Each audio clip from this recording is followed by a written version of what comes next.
10 things I really wish I knew about diet and training 10 years ago. And watch till the end for my 2 biggest mistakes that held me back and how I fixed them. Do calories matter? Yes. Should I count calories? Maybe. Does body weight matter?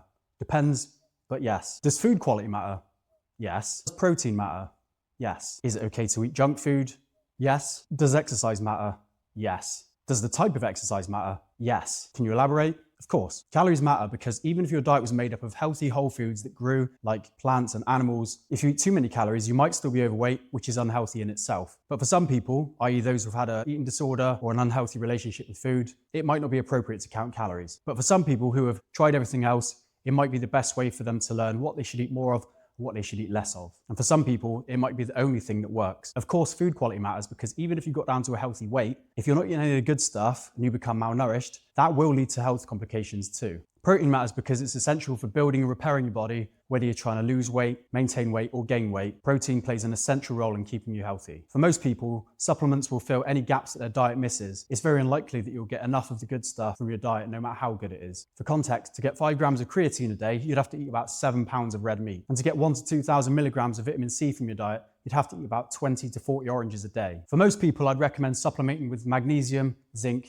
and vitamin D3. Junk food can be included as part of your diet as long as 80 to 90% of your diet is made up of natural whole food. It is okay to include some junk foods because for most people, an overly restricted diet won't last, and what is sustainable trumps what is optimal. Exercise absolutely matters. In a day and age where people can work from home and they can drive everywhere and they can even do most of their household chores automatically, it's essential that we make time to move. We need to do stuff that gets our heart and lungs going, but we also need to do a variation of resistance training that puts our muscles through some kind of tension. And let's not forget that walking is probably the most underrated exercise. So that's cardio for health, weights to stay strong and look good, and walking for mental health and to increase our total daily energy expenditure. So to summarize, stay active, keep an eye on your steps, and make sure you don't spend too much time sat on your bum. Eat a healthy diet that consists of mainly healthy foods, things like meat, fish, eggs, dairy, legumes, beans, fruit and vegetables, but it is okay to include a little bit of junk food. Exercise regularly, do things that put your muscles through their paces, but also stuff that gets your heart and lungs going. Oh, and don't forget to aim for 7 to 8 hours of sleep. Remember, don't overcomplicate things and don't overthink them either. Just make a start and refine it as you go along. And if you feel completely clueless, hire a coach to teach you how to do it properly and hold you accountable so that you actually do it. Oh, and my 2 biggest mistakes ever were not having the consistency in my diet and not having the energy balance right and training too much, too hard, too often. Think train smarter, not harder. Look out for my next video on how to get the balance just right.